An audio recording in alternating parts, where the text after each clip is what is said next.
السلام علیکم ورحمۃ اللہ وبرکاتہ۔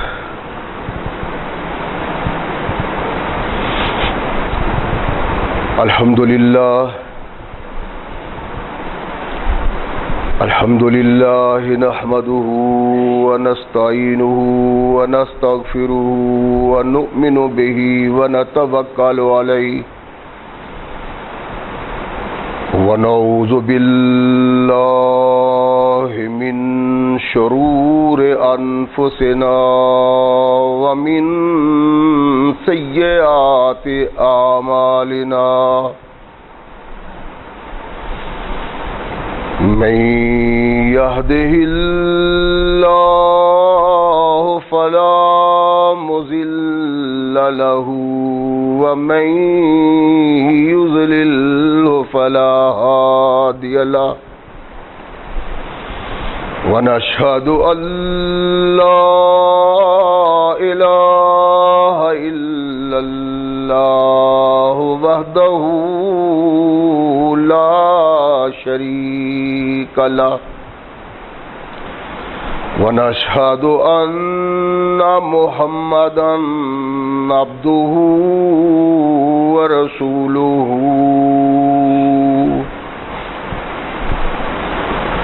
أما بعد فأحسن الحديث كتاب الله، وخير الهدي هدي محمد صلى الله عليه وسلم، وشر الأمور محدثاتها وكل محدثة بدعة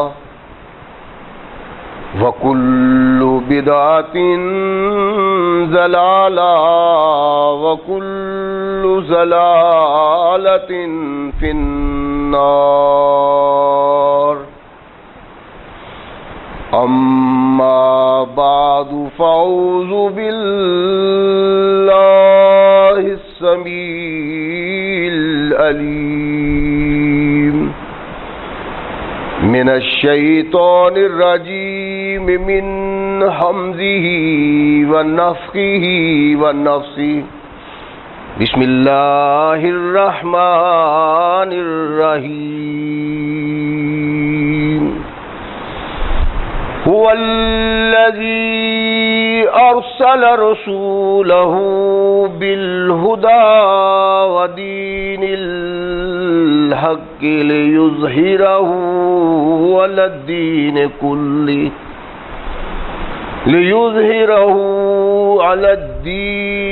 كله ولو كره المشركون۔ صدق اللہ مولانا العظیم وصدق رسولہ النبی الکریم۔ ہر قسم کی حمد و ثنا، تعریفات و توصیفات اس خالق و مالک کے لیے ہیں جس نے ساری کائنات کو تخلیق دیا اور اس کی حسن و آبادی کے لیے حضرت انسان کو تخلیق فرمایا۔ کروڑوں درود و سلام اس ہستی اقدس و مقدس پہ کہ جس کا نام نامی اسم گرامی ہے محمد۔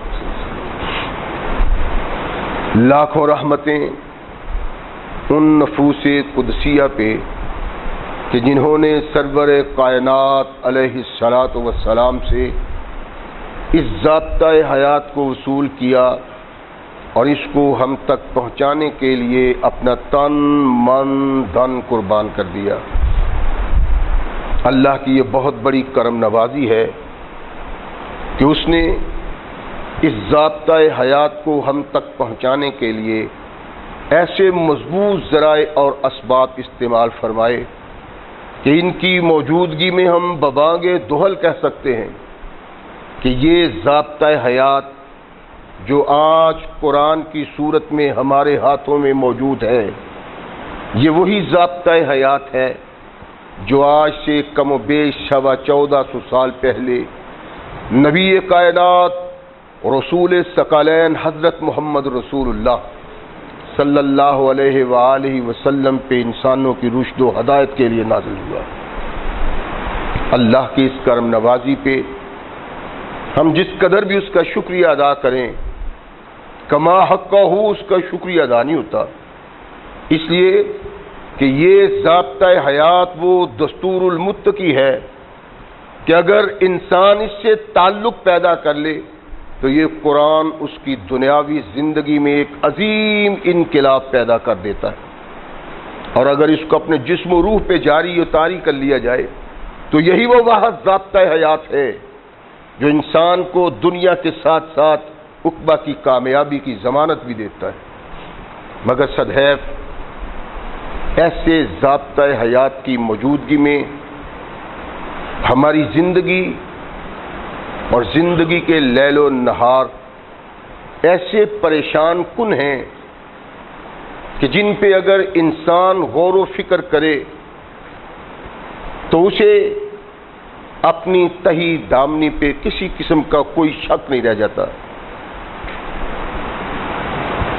اس ضابطۂ حیات کی دن رات تلاوت کرتے ہیں، اس کو پڑھتے ہیں، اس سے بڑا گہرا تعلق پیدا کیا ہوا ہے، لیکن جو چیز اس میں انسان کو بہترین انسان بنانے کے لیے اللہ نے ہماری رہنمائی کو بھیجی، اس کی طرف ہماری توجہ نہیں۔ یہ سب اس لیے ہے کہ آج مسلمان اس سوچ و فکر سے تہی دامن ہے کہ اس کو اپنی کامیابی اور کامرانی کے لیے کس انداز سے اس رہنمائی کی طرف توجہ دینے کی ضرورت ہے۔ ہمیں شعور ہی نہیں اس بات کا۔ قرآن ایک بہت ضابطۂ حیات ہے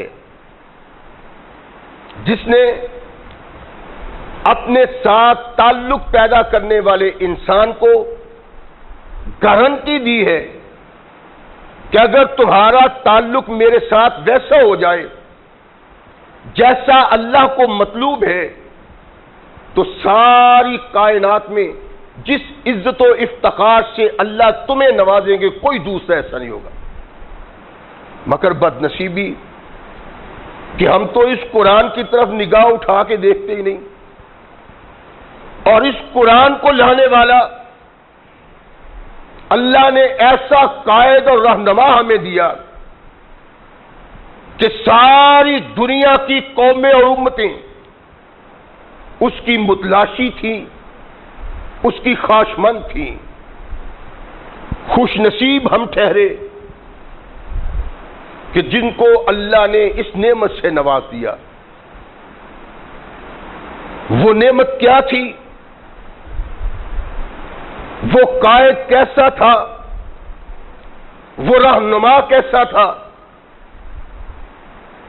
اس کو ہم نہیں، غیر بھی سمجھتے ہیں کہ جو اللہ نے قائد ہمیں دیا ہے ایسا کائنات کی کسی دوسری قوم کو نہیں دیا۔ دنیا میں لاکھوں رہنما، لیڈر، قائد، گویڑی آئے اور دنیا کو سیدھا کرنے کے لیے، راہ راست دینے کے لیے، دنیا کے انسانوں کو باکمال بنانے کے لیے انہوں نے لمبی لمبی چوڑی زندگی بسر کی۔ کوئی اپنی قوم کی رہنمائی 100 سال کرتا ہے، کوئی 1000 سال کرتا ہے، کوئی 500 سال کرتا ہے۔ ان قائدوں اور رہنماؤں میں وہ بھی ہیں جن کا تعلق عرش والے سے ہے، اور ان قائدوں اور رہنماؤں میں وہ لوگ بھی ہیں جو اپنی عقل خداداد سے لوگوں کی قیادت کی سوچ رکھتے ہیں اور اس فکر کے تحت لوگوں کو اپنی تحریک کی طرف دعوت دیتے ہیں۔ مگر یہ بات ببانگے دہل کہی جا سکتی کہ جو قائد اللہ نے ہمیں دیا ہے وہ قائد ایسا کامیاب رہنما اور ایسا کامیاب گھریڑی ہے کہ اس جیسا کامیاب انسان دنیا میں پیدا ہوا ہی نہیں. یہ بات اس لیے نہیں کہ ہمارا تعلق اپنے لیڈر سے، اپنے قائد سے، اپنے رہنما سے ہے. ہم ان سے دلی تعلق رکھتے ہیں، ہم ان کو اپنا محبوب سمجھتے ہیں، ان سے ہمیں پیار ہے، لگاؤ ہے، والہانہ انداز سے ان سے محبت رکھتے ہیں. اس بنا پہ یہ کہا جائے کہ محمد رسول اللہ صلی اللہ علیہ وسلم جیسا قائد اور رہنما دنیا میں نہیں آیا. بلکہ یہ ایک ایسی حقیقت ہے کہ جس حقیقت کا اعتراف محمد رسول اللہ نے دشمنوں نے بھی کیا ہے. ثقلین کے تاجدار کائنات کے ایسے رہنما ہیں، ایسے لیڈر ہیں، ایسے حکیم ہیں، ایسے دانا ہیں کہ کائنات کے تمام دانا ان کے سامنے زانوئے تلمس طے کرتے ہوئے نظر آتے ہیں. اٹھائیں آپ تاریخ اور آ کے تاریخ میں خود بین کسی نگاہ ڈالیں، آپ کو کوئی ایسا انسان نظر نہیں آئے گا.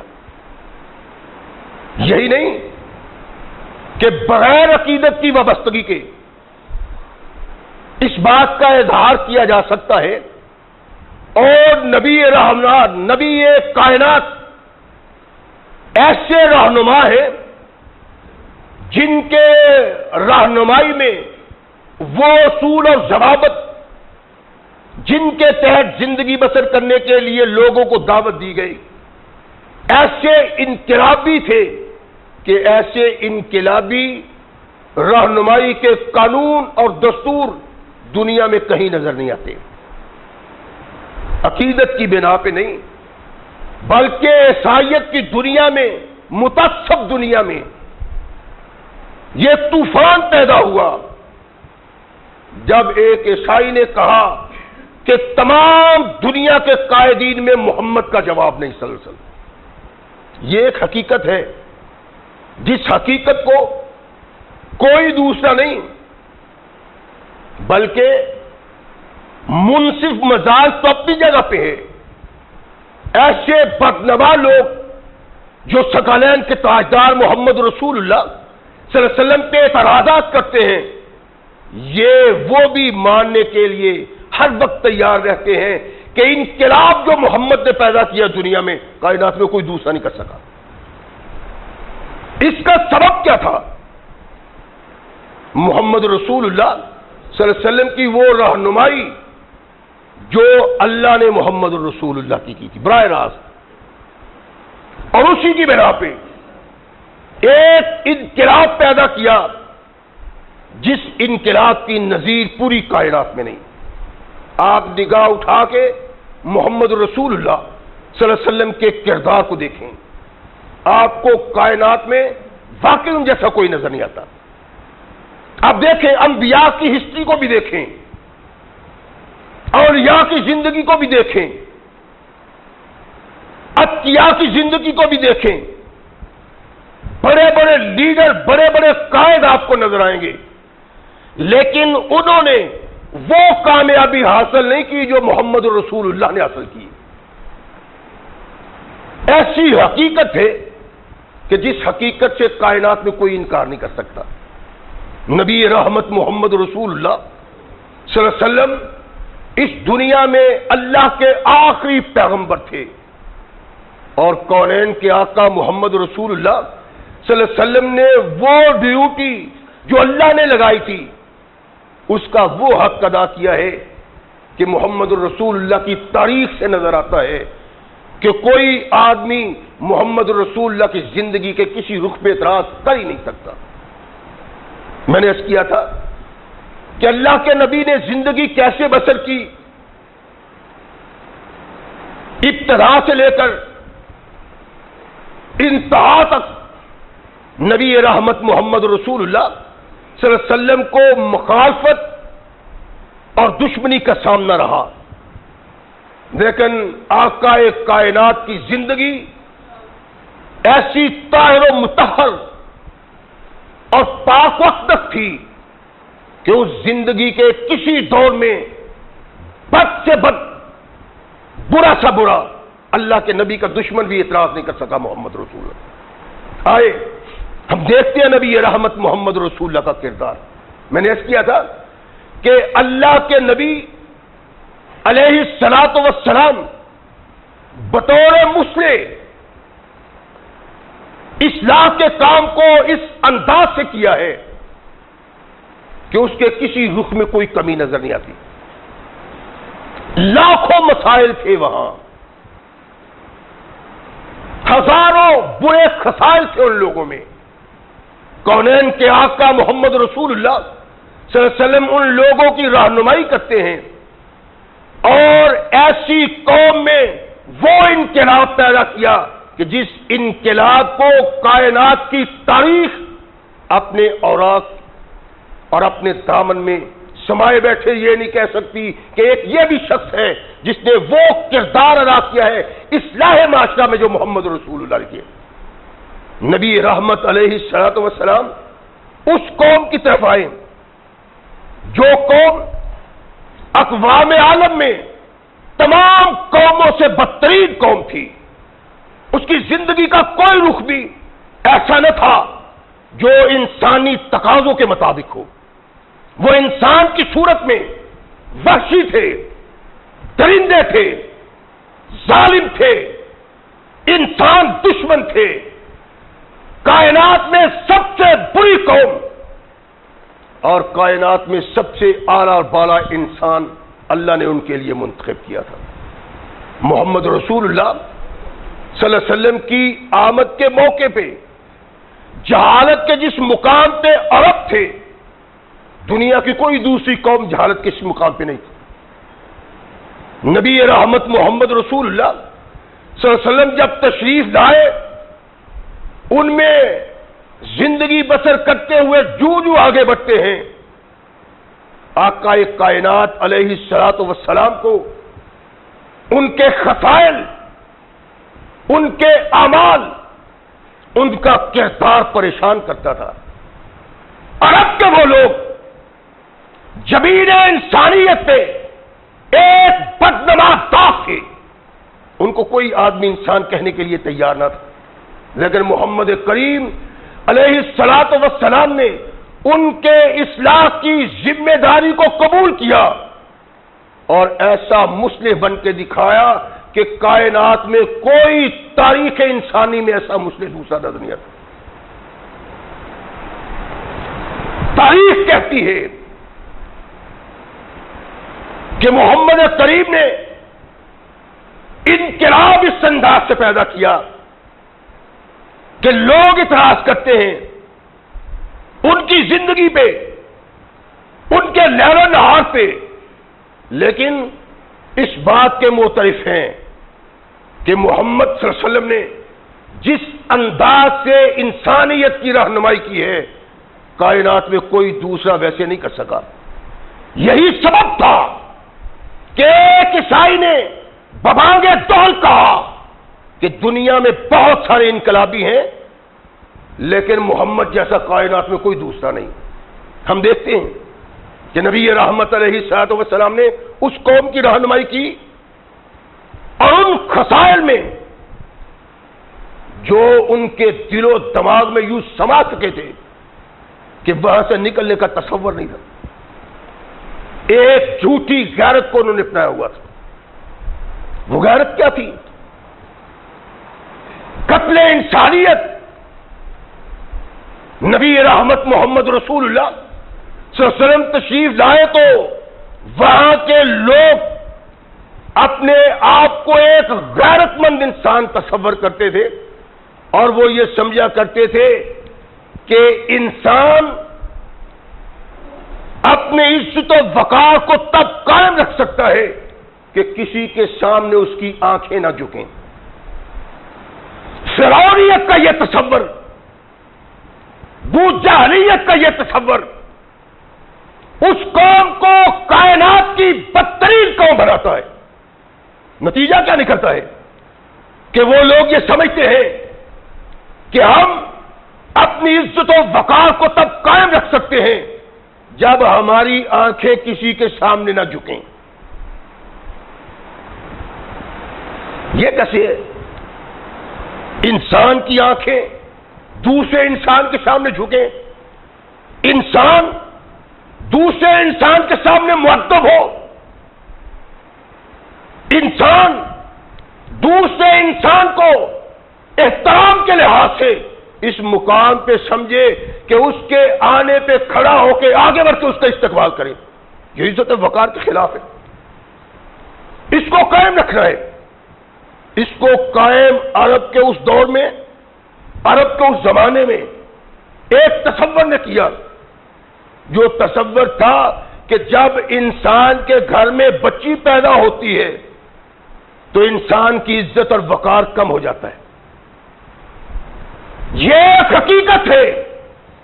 اسلام نے انسانیت کے اس پہلو کو جس وقار سے نوازا ہے، کوئی زمین پہ ضابطہ حیات اس طرح اس کو عزت و وقار سے نواز نہیں سکا.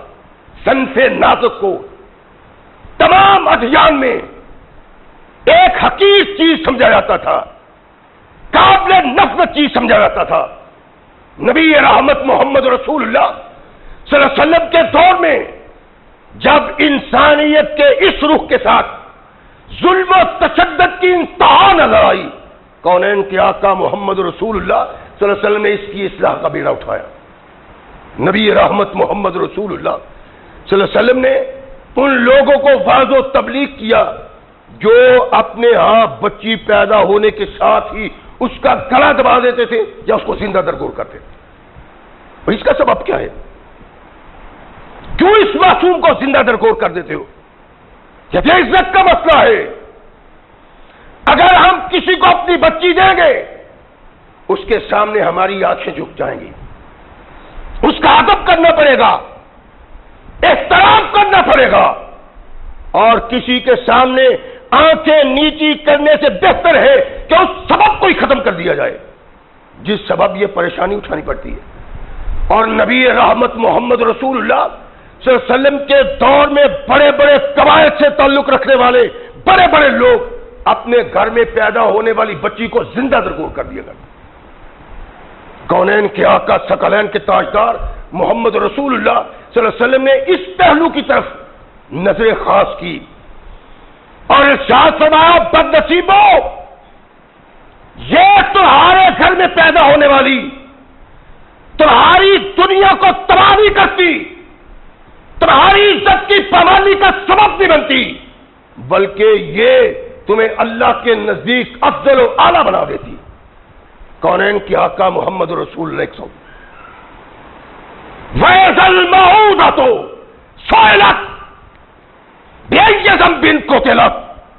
کونین کی آقا ثقلین کے تاجدار نے ارشاد فرمایا، اور اس مظلوم کو، اس معصوم کو اپنے ہاتھوں سے زندہ درگور کرتے ہوئے تمہارے دل میں آرے نہیں چلتے، تمہارا دل پریشان نہیں ہوتا. اس بات کو لکھ لو کہ ایک وقت آنے والا ہے، کائنات کا سب سے بڑا انصاف کرنے والا اس کے دربار میں تمہیں کھڑا کرا گیا اور وہاں ان بچیوں کو کھڑا کیا جائے گا. وَإِذَا الْمَوْءُودَةُ سُئِلَتْ، اللہ سوال کریں گے بِأَيِّ ذَنبٍ قُتِلَتْ، کس بنا پہ تمہیں قتل کر دیا گیا ہے؟ کیا جواب دو گے اپنے اللہ کو؟ اور اللہ کے ہاں تمہارا چھٹکارا ناممکن ہے. دنیا کے لیے اپنی آخرت کو برباد نہ کرو، ان پہ ظلم و ستم نہ کرو. اللہ کے نبی محمد رسول اللہ صلی اللہ علیہ وسلم نے ترغیب دلائی ان لوگوں کو. لوگ آتے ہیں، اللہ کے نبی آپ اس کو گناہ کبیرہ قرار دے رہے ہیں، اللہ کے حضور جواب دہی ہوگی اور ہم جواب دیں گے. کہاں چلے جائے گا اللہ کے نبی؟ ایک ہفتہ ہے، اللہ کے نبی میں نے تو 3 بچیوں کو اپنے ہاتھوں سے زندہ درگور کیا ہے. ایک ہفتہ اللہ کے نبی میں 7 بچیوں کو زندہ درگور کیا ہے. ایک ہفتہ اللہ کے نبی میں نے 13 بچیوں کو زندہ درگور کیا ہے.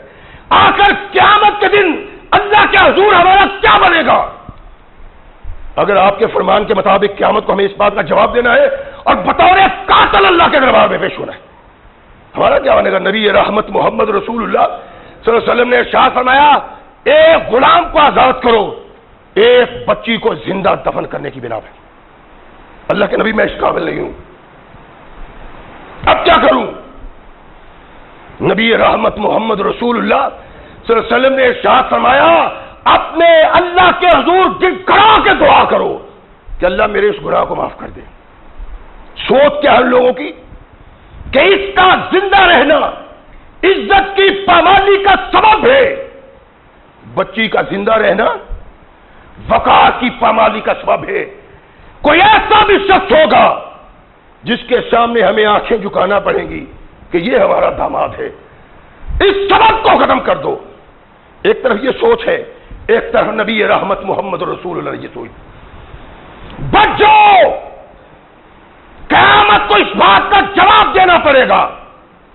نبی رحمت محمد رسول اللہ دباؤ دیتے ہیں لوگوں پہ، عذاب کا ذکر، جہنم کا ذکر، گرفتاری کا ذکر، ظلم و بدبریت کا ذکر، معاشرہ پریشان ہو گیا. نبی رحمت علیہ الصلوۃ والسلام تشریف فرمائے. ایک شخص آتا ہے، اللہ کے نبی میں آپ کے ہاتھ پہ توحید و رسالت کی بیعت کرنا چاہتا ہوں. نبی رحمت محمد رسول اپنا ہاتھ بڑھاتے ہیں، ہاتھ آگے بڑھاتا ہے، ہاتھ پیچھے کر لیتا ہے. ارشاد فرمایا کیا ہوا ہے؟ کہنے لگا ایک سوال کا جواب چاہتا ہوں اللہ کے نبی. فرمایا کہو. کہنے لگا آپ کے کہنے کے مطابق ایک بیٹی کو زندہ درگور کرنے والا بطور قاتل اللہ کے دربار میں پیش ہوگا.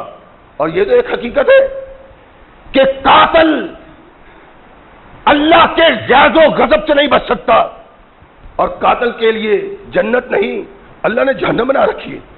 اور مظلوم کو جس کا گناہ کوئی نہیں، جس کی برائی کوئی نہیں، جس نے کلمہ کوئی ایسا نہیں کہا، جس نے کردار وہ نہیں دیا جس کردار سے کسی غیرت مند کو غیرت اجاگر ہوتی ہو، اس معصوم کو زندہ درگور کر دیا.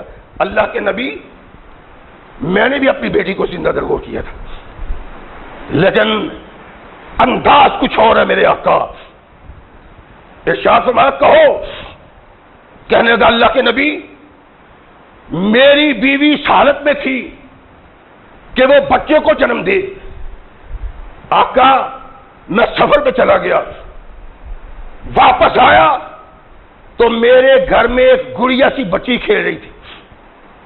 بیوی نے گوارا نہیں کیا کہ اس بچی کو درگور کر دیا جائے.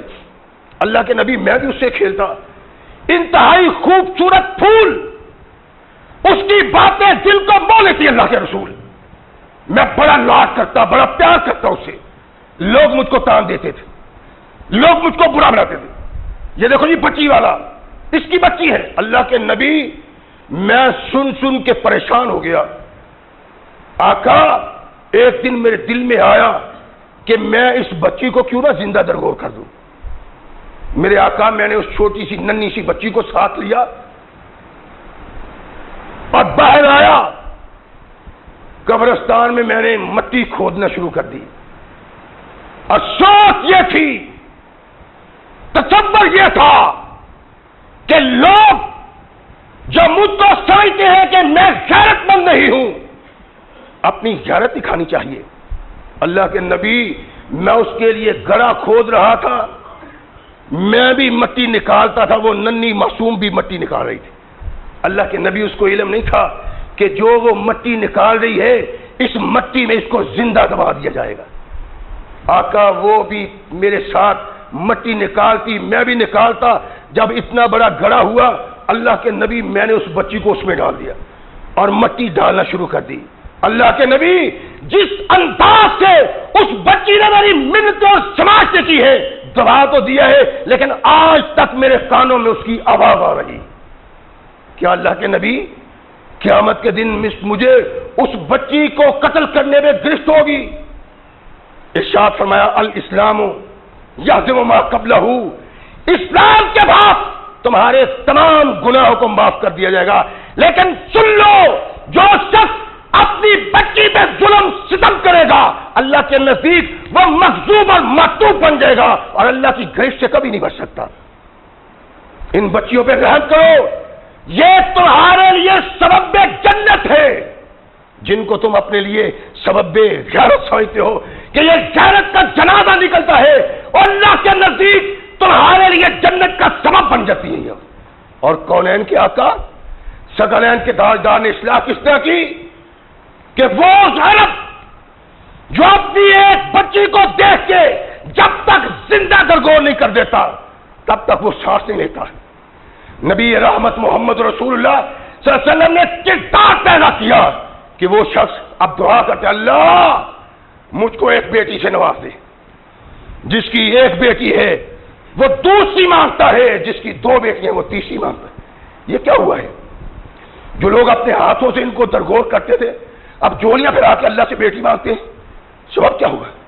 کونین کے آقا محمد رسول اللہ صلی اللہ علیہ وسلم صحابہ میں بیٹھے ہوئے ایک ساتھ فرمایا لوگوں جس کو اللہ بیٹی دے وہ اس بیٹی کی تربیت کرے، تربیت جس طرح ہم کرتے ہیں، اور سوچو تمہاری زندگی کا ہر لمحہ تمہاری عاقبت کی پریشانی۔ کتنے لوگ ہیں جو اپنی بیٹیوں کو قرآن سکھاتے ہیں اور کتنے لوگ ہیں جو اپنی بیٹیوں کو حدیث سکھانے کے لیے مدرسہ میں بھیجتے ہیں؟ کوئی ہے؟ فیسیں بھی دیتے ہو، 500 روپیہ 400 روپیہ فیس دیتے ہیں کہ بیٹی دنیاوی تعلیم حاصل کر لے، اور دنیاوی تعلیم بھی حاصل کرنے کے بعد جو تجھے بیٹی انعام دیتی ہے وہ بھی تیرے سامنے ہے۔ اللہ کے نبی نے کہا جس کو اللہ ایک بیٹی دے اس کی نگہداشت کرے، اس کی پرورش کرے اور پیار سے اس کو پالے پوسے۔ کائنات کے آقا محمد رسول اللہ صلی اللہ علیہ وسلم نے ارشاد فرمایا کہ زمانہ جاہلیت کی طرح اس کو زندہ درگور نہ کرے، اسے پیار کرے اور اپنی بیٹی پہ اپنے بیٹے کو ترجیح نہ دے۔ جو ایک بیٹی کی پرورش اس انداز سے کرے گا ادخلہ الجنہ، میں گارنٹی دیتا ہوں محمد کے اللہ اس کو جنت میں داخل کر دیں۔ وہ لوگ جو محمد رسول اللہ صلی اللہ علیہ وسلم کی آمد سے پہلے انسانیت میں ظلم کے پہاڑ توڑتے تھے اور صرف نازک کو اپنے ہاتھوں سے دفن کر دیا کرتے تھے، وہ ہاتھ اٹھا کے کہتے اللہ ایک بیٹی سے نواز دے۔ جس کے پاس ایک ہے وہ دو بیٹیاں مانگتا، کیوں کہ کونین کے آقا ثقلین کے تاجدار محمد رسول اللہ صلی اللہ علیہ وسلم نے ارشاد فرمایا کہ یہ ایک بیٹی تیرے لیے جنت کا پیغام لے کے آتی۔ سوچے بدل دی محمد رسول اللہ۔ جو بیٹی کو اپنے ہاتھوں سے زندہ درگور کرتے تھے وہ بیٹیوں کو اپنی وراثت سے حصہ دینا شروع کر دیتے ہیں۔ اللہ کے نبی نے اس قوم کی رہنمائی اس انداز سے کی کہ جس کے ماننے کو غیرت کی نشانی سمجھتے تھے اس کے پالنے اور پرورش کرنے میں اپنی جنت کی علامت سمجھتے تھے۔ محمد رسول ثقلین کے تاجدار محمد رسول سے جاؤ تاریخ، دنیا کی کوئی تاریخ اور اس تاریخ کا کوئی ورق، اس ورق کا کوئی لفظ آپ کو ایسا نہیں نظر آئے گا جو آپ کو دکھائے کہ ایک شخص نے اپنی قوم میں اس طرح انقلاب پیدا کیا ہے کہ اس کا پیش کیا ہوا نظریہ قوم من حیث القوم ہی قبول کر لیتی ہے۔ اگر کوئی شخص نظر آتا ہے تو محمد رسول اللہ کی ذات، واحد کائنات میں رہنمائی کرنے والا اور واحد کائنات میں انقلاب کرنے والا محمد رسول اللہ کی ذات ہے۔ ایسا انقلاب پیدا کیا کہ کونین کے آقا ثقلین کے تاجدار محمد رسول اللہ صلی اللہ علیہ وسلم کے صحابہ کی تصورات ہی بدل گئے اور عرب کی سوچ اور فکر ہی بدل گئی۔ کونین کے آقا نے اس طرح دعوت دی ان کو۔ نبی رحمت محمد رسول اللہ تشریف لاتے ہیں آپ سفر سے، اللہ کے نبی سفر سے آتے ہیں تو مسجد میں اللہ جتنے چاہتا ہے نفل ادا کرتے ہیں، اور پھر جب مسجد سے نکلتے ہیں کونین کے آقا اپنے گھر نہیں جاتے، اپنی بیٹی فاطمہ کے گھر جاتے ہیں، اس قوم کو بتانے کے لیے، اس قوم میں انقلاب پیدا کرنے کے لیے، اس قوم کی رہنمائی کے لیے کہ دیکھو جس بتی سے تم نفرت کا اظہار کرتے ہو محمد اتنا پیار کا اظہار کرتا ہے کہ اپنے گھر نہیں جاتا، باہر جانے کے بعد اپنی بیٹی کے گھر جاتا ہے۔ جو نفرت سے اس کو قتل کر دیا کرتے تھے، ان لوگوں کو سمجھایا اور بتایا کہ یہ تمہارا نطفہ ہے، اگر اس کے ساتھ ظلم و ستم کرو گے تو قیامت کے دن اللہ کے دربار میں اس کا جواب تمہیں دینا پڑے گا۔ دے دیا ان لوگوں نے۔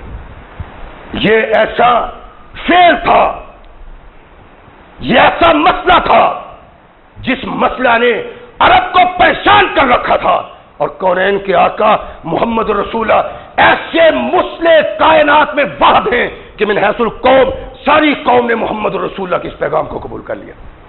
یہ محمد رسول اللہ کا ایک کردار ہے۔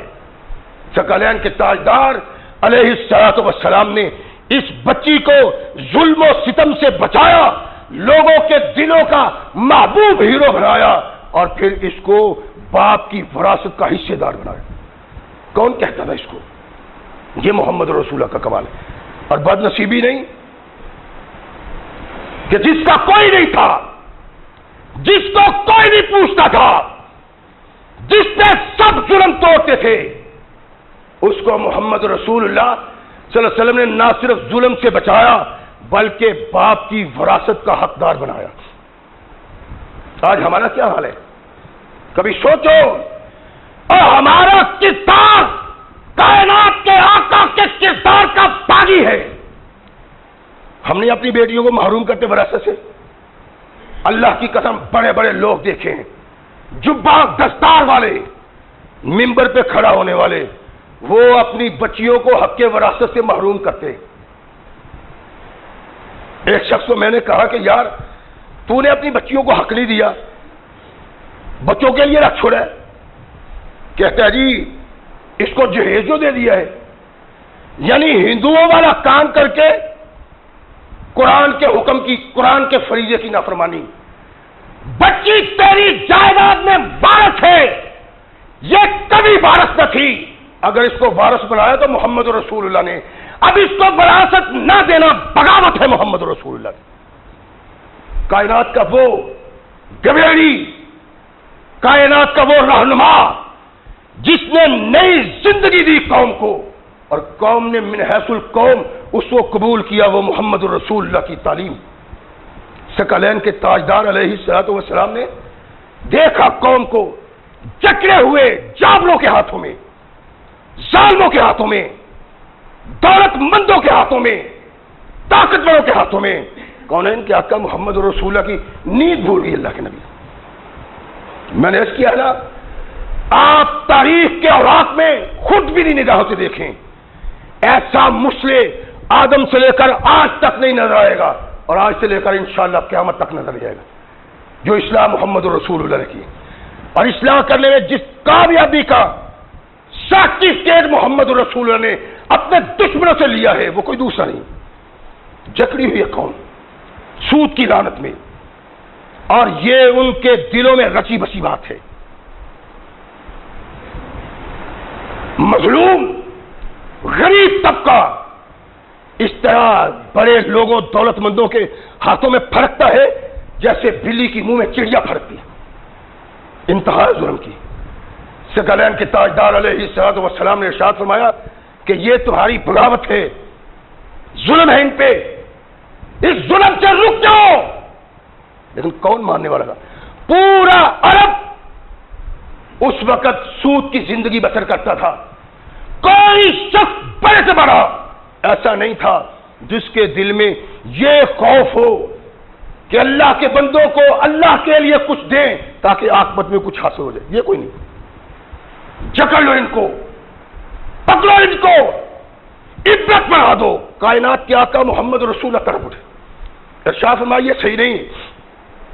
آسمان سے قرآن آ گیا، خبردار سود سے ہٹ جاؤ۔ فوری طور پہ محمد رسول اللہ صلی اللہ علیہ وسلم نے ارشاد فرمایا جو شخص سود دیتا ہے، جو شخص سود لیتا ہے، جو سود کا کاروبار کرتا ہے، اس کو یہ کر دیا جائے گا، وہ کر دیا جائے گا، ایسا کر دیا جائے گا، ویسا کر دیا جائے گا۔ یہ نہیں، بلکہ کونین کے آقا محمد رسول اللہ صلی اللہ علیہ وسلم نے قوم کی اصلاح کی اور ارشاد فرمایا کہ دیکھو یہ انسانیت پر ظلم ہے، انسانیت کے ساتھ زیادتی ہے، اس انسان کو تعاون دے کے تم اپنے اللہ کی رضا حاصل کر سکتے ہو. اپنے اللہ کی رضا حاصل کرنے کے لیے فرمایا آگے بڑھو، تقویٰ پہ، نیکی پہ ایک دوسرے سے تعاون کرو. تمہارا تعاون تمہاری آخرت کی خیر کے لیے، بھلائی کے لیے، بہتری کے لیے ضروری ہے. ہٹ جاؤ، رک جاؤ، ان مظلوموں پہ ظلموں کے پہاڑ نہ توڑو. افراد خانہ، افراد ملت سنتے ہیں، لیکن اللہ کی طرف سے اور محمد رسول اللہ صلی اللہ علیہ وسلم کی طرف ایسا کوئی پیغام نہیں ملتا جو ان کے دل پہ اثر پذیر ہو. نبی رحمت محمد رسول اللہ صلی اللہ علیہ وسلم بھی آہستہ آہستہ آگے بڑھتے، قدم بقدم آگے بڑھتے. کسی کے سر میں لاٹھی نہیں مارتے، کسی کو فوری طور پہ جہنم کا لقمہ نہیں بناتے، بلکہ کونین کے آقا نے ارشاد فرمایا کہ یہ بڑی بد نصیبی ہے سود کا کاروبار، لینا دینا، کوشش کرنا، کھانا پینا پلانا. ارشاد فرمایا تمہاری تباہی کا سبب ہے. میں نے دیکھا ہے، اللہ کے نبی ارشاد فرماتے ہیں کہ میں نے دیکھا، یعنی عرب کی بہت بڑی برائی کونین کے آقا محمد رسول اس کی اصلاح کرتے ہیں. ارشاد فرمایا میں نے دیکھا جہنم میں کہ کچھ لوگوں کے پیٹ گھروں گھروں اجڑے، یعنی جتنا تمہارا گھر ہے نا، عرب کے رہنے والوں، میرے صحابہ، غیر صحابہ، اور جتنے تمہارے بڑے بڑے گھر ہیں نا، میں نے جہنم میں دیکھا ہے کہ اتنے اتنے بڑے پیٹ ہیں کچھ لوگوں کے، اور ان کے اندر سانپ ہیں. نبی رحمت محمد رسول اللہ ارشاد فرماتے ہیں وہ سانپ ان کے پیٹ باہر سے نظر آتے. اللہ کے نبی ارشاد فرماتے ہیں پریشان ہو گیا. میں نے جبریل کو کہا ما ہولا یا جبریل، جبریل یہ کون لوگ ہیں؟ اللہ کے نبی یہ وہ بد نصیب ہیں جو سود کھایا کرتے تھے. کونین کے آقا محمد رسول اللہ صلی اللہ علیہ وسلم نے یہ ارشاد فرمایا اور میرا قرآن ماننے والوں، میری رسالت ماننے والوں، توحید کو ماننے والوں، اور سود دیتے ہو، سود لیتے ہو، کافر ہو تم نہیں. بلکہ ارشاد فرمایا کہ ایسا مسلمان بھی جو مسلمان سود کا کاروبار کرتا ہے، لیتا ہے، دیتا ہے، قیامت کے دن وہ دیکھنے والوں کے لیے عبرت بن جائے گا. نبی رحمت محمد رسول اللہ صلی اللہ علیہ وسلم قدم آگے بڑھاتے. ارشاد فرمایا کہ سود کھانے والے لوگ اللہ کے نزدیک انتہائی معتوب ہیں، بڑے سے بڑا گنہگار، بڑے سے بڑا باغی اس بد نصیب جتنا باغی نہیں. اللہ کے نبی کیسے؟ ارشاد فرمایا سنو، جو شخص 1 درہم سود کا کھاتا ہے اس پہ اتنا بڑا گناہ آتا ہے کہ جیسے اس نے 36 بار زنا کا ارتکاب کیا ہے. کونین کے آقا، ثقلین کے تاجدار، اس دور میں جس دور نے غربت کو جکڑ رکھا تھا تیندوے کی طرح اپنی تاروں میں، کونین کے آقا نے ان سسکتے ہوئے لوگوں کو جابروں دولت مندوں کی سیاکاریوں سے نکالنے کے لیے ترغیب و تحریش دلائی ان کو کہ دیکھو قیامت کے دن اس بات کا جواب دینا پڑے گا، اور توحید کو قبول کر لینے کے بعد اس ظلم و ستم کو کا ارتکاب کرنے والے اللہ کے عذاب سے نہیں بچ سکتے. آگے بڑھتے ہیں محمد رسول اللہ صلی اللہ علیہ وسلم. ارشاد فرمایا کہ سود کے 70 گناہ ہیں، 70 درجات.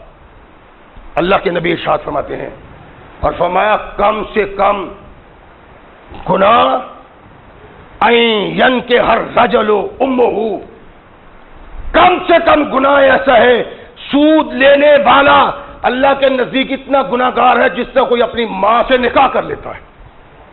کونین کے آقا ثقلین کے تاجدار محمد رسول اللہ نے ایک سوچ دی، ایک تصور دیا، اور جاؤ دیکھو اس تصور نے ایسی چل پکڑی ان لوگوں میں کہ وہاں سود کا تصور ہی ختم ہو گیا. اللہ نے قرآن میں ارشاد فرما دیا آخری بار فاذنوا بحرب من اللہ ورسول، اگر سود نہیں چھوڑنا تو اللہ اور رسول کے خلاف جنگ کرنے کے لیے باہر نکلا. نبی رحمت محمد رسول اللہ صلی اللہ علیہ وسلم نے اصلاح کی اور اس انداز سے قدم آگے بڑھایا کہ کسی آدمی کے دل میں بوجھ محسوس نہیں ہوا. کونین کے آقا ثقلین کے تاجدار کھڑے ہیں میدان میں اور ارشاد فرمایا چھوڑ دو سود کو, سب سے پہلے میں اپنے چچا کا سود سارے لوگوں کو معاف کرتا ہوں.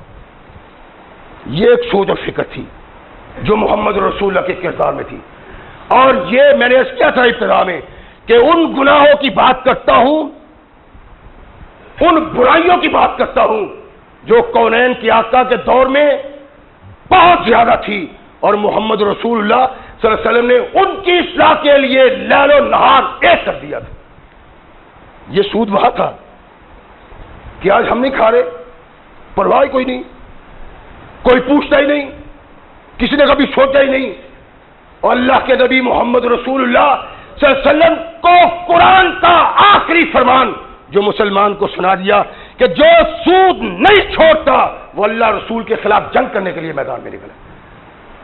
جب یہ الفاظ اللہ نے قرآن میں کیے تو پھر مسلمانوں نے اس بات کو سمجھ لیا کہ اللہ سود کو حرام قرار دے رہے, حرام قرار دے دیا سود, اور مسلمانوں نے بڑا اختیار کیا اس سے. اللہ کے نبی نے ارشاد فرمایا جو دولت سود تمہیں دیتا ہے کچھ عرصے کے لیے ہے, پھر اس کے بعد غربت ہے جو تمہاری دنیا کو تباہ کر دے گی اور تمہاری آخرت کو تباہ کر دے گی. نبی رحمت محمد رسول اللہ صلی اللہ علیہ وسلم اس طرح اس معاشرے کے افراد کی اصلاح کرتے ہیں کہ معاشرے کو دکھ محسوس نہیں ہوتا, پریشانی اور تکلیف محسوس نہیں ہوتی. ایک اور تصور تھا جو نبی رحمت محمد رسول اللہ کو پریشان کرتا تھا, اور بد نصیبی کہ ہم بھی اس میں جکڑے ہوئے. کونین کے آقا ثقلین کے تاجدار شراب سے نفرت کرتے تھے اور لوگوں کو نفرت دلائی محمد رسول اللہ. مسلمانوں میں سب سے زیادہ جو اس سے نفرت کرتا تھا محمد رسول اللہ کے بعد وہ عمر فاروق کی ذات تھی. عمر فاروق اللہ کے نبی کو کہا کرتے تھے کہ اللہ کے نبی اللہ سے کہیں اس خواصت کو مسلمانوں کے پیچھے سے ہٹا دیں, دعا کریں اللہ سے. نبی رحمت محمد رسول اللہ صلی اللہ علیہ وسلم اس سے نفرت کرتے. جب لوگوں نے دیکھا, اکثریت صحابہ کی نے دیکھا کہ اللہ کے نبی نفرت کرتے ہیں, صحابی کہتے ہیں اللہ کے نبی, اللہ ارشاد فرماتا ہے قرآن میں یسألونک عن الخمر والمیسر, آپ سے شراب کے متعلق اور جوئے کے متعلق پوچھتے ہیں. فرمایا لو کہو ان دونوں میں نفع بھی ہے اور گناہ بھی ہے. وَإِثْمُهُمَا أَكْبَرُ مِن نَفْعِهِمَا, ان کا گناہ ان کے نفع سے بڑا ہے. اللہ کے رسول اس کا مطلب ہے نفع بھی ہے, اور اللہ نے یہ کہا ہے کہ یہ برا ہے, تمہیں اس کی پکڑ ہوگی. یہ تو نہیں کہا اللہ نے کہ یہ حرام ہے. پھر بھی چلتا ہے, شراب پھر بھی چلتی ہے. نبی رحمت محمد رسول اللہ صلی اللہ علیہ وسلم کا انداز میں نے اس کیا ہے کہ اللہ کے نبی نے جس انداز سے اصلاح کی ہے, بڑی جابر سرکش قوم بھی محمد رسول اللہ صلی اللہ علیہ وسلم کے اس فکر سے باغی نہیں بن سکتی. کونین کے آقا ثقلین کے تاجدار محمد رسول اللہ کے سامنے ایک شخص پیش کیا جاتا ہے. اس آیہ مقدسہ کے بعد اللہ کے نبی نے ارشاد فرمایا مارو اس کو. عبد الرحمن بن اثر کہتے ہیں کہ ہم نے مارنا شروع کیا. کوئی اس کو جوتیوں سے مار رہا ہے, کوئی اس کو تھپڑوں سے مار رہا ہے, کوئی اس کو گھوسے مار رہا ہے, کوئی اس کو ٹہنیاں کھجور کی مار رہا ہے. اور کہتے ہیں فَأَخَذَ رسول اللہ صلی اللہ علیہ وسلم تُرَابًا مِنَ الْأَرْضِ, اللہ کے نبی نے زمین سے مٹی پکڑی اور زور سے اس کے منہ پہ ماری. نفرت کا اظہار کیا کہ محمد اس سے نفرت کرتا ہے صلی اللہ علیہ وسلم. انقلاب آ رہا ہے, اصلاح ہو رہی ہے. سر میں ڈانگ نہیں, لاٹھی نہیں, تلوار نہیں, محمد کا کردار ہے کہ کس طرح لوگوں کے دلوں کا فاتح بننا چاہیے, کس طرح اصلاح ہوتی. یہ کردار ہم نہیں دیکھتے اصلاح کرنے والوں کو. دیکھو ملک میں کیا خلفشار بپا ہے. ایک طرف فوج کی تعریف ہو رہی ہے, ایک طرف فوج پہ تنقید ہو رہی ہے, اور شاعر نے کہا تھا کہ بد نصیبی ہے خداوندہ یہ تیرے سادہ دل بندے کدھر جائیں کہ درویشی بھی عیاری ہے سلطانی بھی عیاری. جو اعتراض کرتے ہیں ان کا مقصد بھی اصلاح نہیں، اور جو دفاع کرتے ہیں ان کا مطلب بھی اصلاح نہیں. سارے کافر کے ایجنٹ ہیں اور پاکستان کو تباہ کرنا چاہتے ہیں، کوئی فوج کی آڑ میں، کوئی سیاستدانوں کی آڑ میں.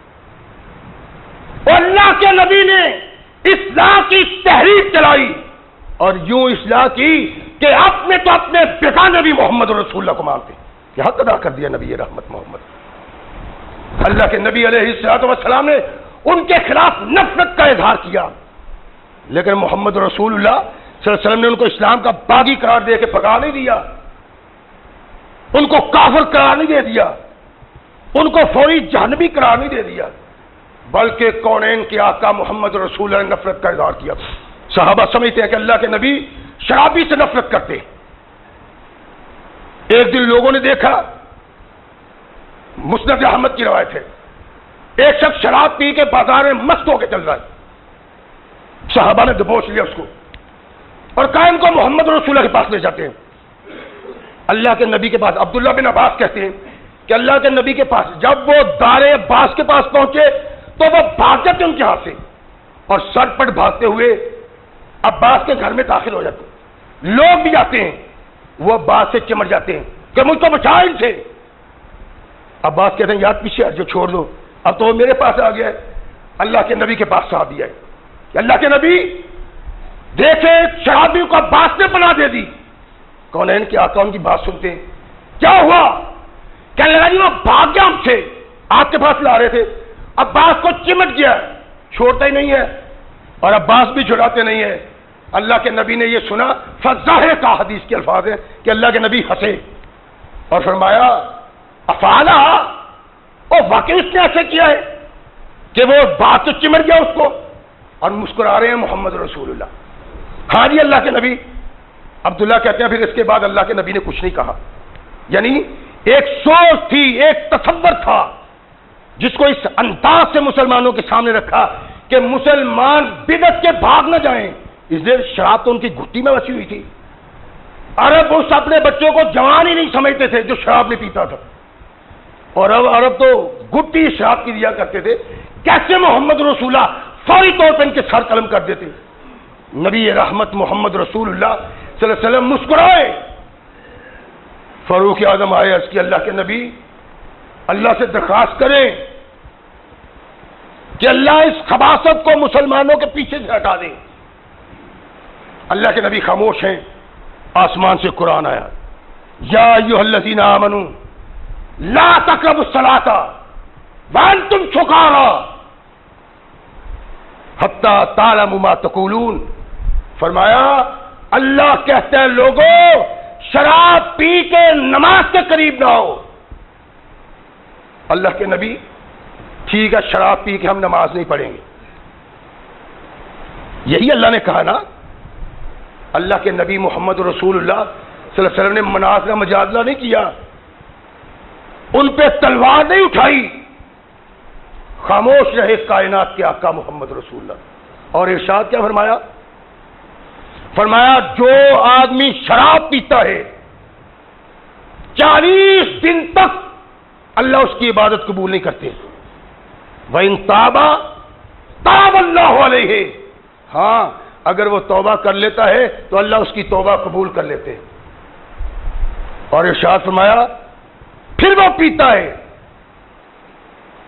40 دن تک اللہ اس کی نماز قبول نہیں کرتے. صحابہ کو ارشاد فرما رہے ہیں، صحابہ کو دعوت دے رہے ہیں، صحابہ کو مسئلہ سمجھا رہے ہیں، صحابہ کو راہ راست پہ لانے کے لیے محمد رسول ایک کردار ادا کر رہے ہیں. وَإِن تَابَ تَابَ اللَّهُ عَلَيْهِ. فرمایا تیسری بار وہ اس جرم کا ارتکاب کرتا ہے 40 دن تک اللہ اس کی عبادت قبول نہیں کرتے اور پھر اس کی توبہ بھی قبول نہیں کی جاتی. صحابہ پریشان ہے. وَسَقَاهُ مِنَ النَّهْرِ. اللہ کے نبی نے ارشاد فرمایا کہ پھر اس کو نہر پہاڑ سے پلایا جاتا ہے۔ اللہ کے نبی یہ نار کیا ہے؟ ثقلین کے تاجدار نے ارشاد فرمایا کہ جہنمیوں کا خون، پیپ اور پسینہ اس کو پلایا جائے گا جو شراب نہیں چھوڑتا۔ نبی رحمت محمد رسول اللہ صلی اللہ علیہ وسلم نے یہ ارشاد فرمایا، لیکن بہت سارے لوگوں کے چھوڑ دینے کے باوجود چونکہ حرمت کا حکم نہیں آیا تھا اور محمد رسول نے اس کو حرام قرار نہیں دیا تھا، اس لیے صحابہ پھر بھی پیتے۔ احد کی لڑائی کے بعد تک شراب حرام نہیں ہوئی، حلال ہی تھی اور صحابہ پیتے تھے۔ بخاری مسلم کی روایت ہے، ابو طلحہ کے گھر ایک پارٹی ہوتی، نبی رحمت محمد رسول اللہ صلی اللہ علیہ وسلم کی زندگی میں پارٹی ہوتی ہے، اور اس پارٹی میں جہاں کھانا رکھا ہے ابو طلحہ نے وہاں شراب بھی رکھی ہوئی، اور یہ نہیں کہ معمولی لوگ ہیں، معاذ بن جبل جیسے لوگ ہیں، ابو عبیدہ بن الجراح جیسے لوگ ہیں، جن کو اللہ کے نبی نے کہا امین هذه الامہ، اس امت میں سب سے زیادہ ایمانت دار آدمی۔ کیوں؟ حرام ہی نہیں، جو حرام نہیں اس میں مذائقہ کیا ہے؟ پی رہے، یہ اس کمرے میں بیٹھے پی رہے، گھر میں، ادھر محمد رسول اللہ پہ قرآن نازل ہوتا ہے، یا ایھا الذین آمنوا انما الخمر والمیسر والانصاب والازلام رجس من عمل الشیطان فاجتنبوہ۔ قرآن آ گیا، یہ پی رہے ہیں۔ کائنات کے آقا محمد رسول اللہ صلی اللہ علیہ وسلم کے صحابہ ایک دوسری پارٹی میں، اصل میں جس پارٹی کے بعد یہ قرآن کی آیت نازل ہوئی، ایک انصاری نے دعوت کی ہوئی ہے صحابہ کی، صحابہ وہاں شراب پی رہے ہیں۔ سعد بن ابی وقاص فاتح ایران اس مجلس میں ہے، شراب پی لی تو مستی آ گئی، ایک دوسرے کے خلاف باتیں، قریشی بہتر ہیں، انصار اچھے ہیں، قریشی محبوب ہیں، انصار محبوب ہیں، یہ اللہ والے ہیں، وہ اللہ والے ہیں، تلخی آ گئی۔ ایک انصاری نے اونٹ کے جبڑے کی ہڈی پکڑی اور سعد بن ابی وقاص کے سر پہ دے ماری، ادھر سے بھی گتم گتھا، تھپڑ، ٹانگیں چل رہی ہیں، گوسیں چل رہی ہیں۔ جب ہوش آئی تو کسی کا ناک زخمی ہے، کسی کا سر زخمی ہے، کسی کا منہ زخمی ہے، اور ہوا کیا ہے؟ اور ان لوگوں نے بدتمیزی کی ہے، انہوں نے بدتمیزی کی ہے۔ ان کی بدتمیزی اور اس لڑائی جھگڑے کے بعد محمد رسول اللہ پہ یہ آیت نازل ہوتی۔ اللہ کے نبی کو کہا کہ ان کو کہو ایمان والو، شراب، جوا، بت پرستی، تیروں سے پانسا ڈالنا، سب پلیت چیزیں ہیں، شیطان کے عمل ہیں، ان سے بچ جاؤ۔ اگر بچو گے تو فلاح پاؤ گے۔ پھر اللہ کہتے ہیں انما یرید الشیطان ان یوقع بینکم العداوۃ والبغضاء فی الخمر والمیسر۔ فرمایا شیطان چاہتا ہے شراب پیو، آپس میں لڑو، جھگڑو۔ فرمایا قرآن تمہیں کہتا ہے، رب کہتا ہے کہ اس سے نفرت کا اظہار کرو، اور کیا تم چاہتے ہو کہ اللہ کے ذکر سے محروم ہو جاؤ، نماز سے محروم ہو جاؤ؟ فہل انتم منتہون، فرمایا رک جاؤ۔ کونین کے آقا محمد رسول اللہ صلی اللہ علیہ وسلم نے اس کے بعد اعلان فرمایا کہ لوگوں کو کہہ دو شراب حرام ہوگی۔ نبی رحمت محمد رسول اللہ صلی اللہ علیہ وسلم ارشاد فرماتے ہیں کہ 3 شخص ہیں جن پہ اللہ نے جنت کو حرام کر دیا ہے۔ ثلاثۃ حرمہ اللہ الجنہ، اللہ نے جنت کو حرام کر دیا 3 اشخاص پہ، اور ان میں ارشاد فرمایا ایک بد نصیب آدمی شرابی بھی ہے جو شراب پیتا ہے۔ نبی رحمت محمد رسول اللہ نے اس انداز سے رہنمائی کی، آسمان سے قرآن آ گیا، محمد رسول اللہ نے اعلان کر دیا کہ لوگوں سن لو، اللہ نے شراب کو حرام قرار دے دیا ہے۔ اب جو شراب نوش کرے گا وہ محمد کے دین کا باغی ہے، اللہ کی توحید کا باغی۔ اللہ کے نبی محمد رسول اللہ صلی اللہ علیہ وسلم کے اس اعلان کے بعد صحابی کہتا ہے میں نے مدینہ کی گلیوں اور بازاروں میں شراب کو اس طرح بہتے ہوئے دیکھا جیسے بارش کا پانی بہتا ہے۔ جس صحابی کے منہ میں تھی اس نے انڈیل دی، جس کے ہاتھ میں تھی اس نے گرا دی۔ کائنات کے آقا محمد رسول اللہ صلی اللہ علیہ وسلم نے اصلاح اس طرح کی کہ جو ان کی گھٹی میں بسی ہوئی تھی وہ شراب کو اس انداز سے قدم بقدم آگے بڑھتے ہوئے ان کے دل و دماغ سے محو کر دیا کہ تمام مسلمانوں نے اس کو شراب کو حرام سمجھتے ہوئے اس کو بہا دیا اور محمد رسول اللہ کی آواز پہ لبیک کہا۔ یہ کردار ہے محمد رسول اللہ۔ اور اس کی بنا پہ میں کہتا ہوں کہ آدم سے لے کر اب سے لے کر قیامت تک ایسا مسلح پیدا نہیں ہو سکتا جیسا محمد رسول اللہ۔ تاریخ اٹھا لیں، انسان کی تاریخ، اور اس میں دیکھیں تمام انبیاء، تمام لیڈر و قائد، کوئی بھی ایسا نہیں جس نے اپنی قوم میں اس طرح انقلاب پیدا کیا ہو، ایسے اصلاح کی ہو کہ پوری قوم اس کی اس دی ہوئی لائن کو اختیار کرے اور اصلاح کر لے اپنی، جس طرح محمد رسول اللہ نے ان کی اصلاح کی۔ بد نصیبی ہے کائنات کے آقا محمد رسول اللہ صلی اللہ علیہ وسلم نے ساری زندگی جس کو مسلمانوں کے کتاب سے نکالنے کے لیے بسر کر دی، آج ہم مسلمان اس شراب سے پھر آشنا ہیں۔ یہ حقیقت ہے کہ محمد رسول اللہ صلی اللہ علیہ وسلم نے اصلاح کی اور اس معاشرے کی ان خسائل میں اصلاح کی جو ان کی زندگیوں میں دل و دماغ میں رچے بسے تھے۔ اپنے کردار سے، اپنی حکمت بری باتوں سے محمد رسول اللہ نے اصلاح کر دی اور دل و جان میں رچی بچی چیز کو یوں نکال کے باہر کر دیا جیسے آٹے سے بال باہر کر لیا جاتا ہے۔ یہ کردار ہے محمد رسول اللہ کا۔ اس کو گویڑی کہتے ہیں، اس کو رہنما کہتے ہیں، اور اس کو انقلابی کہتے ہیں، اس کو مسلح کہتے ہیں۔ کائنات میں محمد رسول اللہ جیسا مسلح اللہ نے پیدا نہیں کیا، اب تک اور قیامت تک نہیں ہوگا۔ اللہ ہمیں محمد رسول اللہ صلی اللہ علیہ وسلم کی سنت پہ عمل پیرا ہونے کی توفیق عطا فرمائے۔ وآخر دعوانا الحمدللہ رب العالمین۔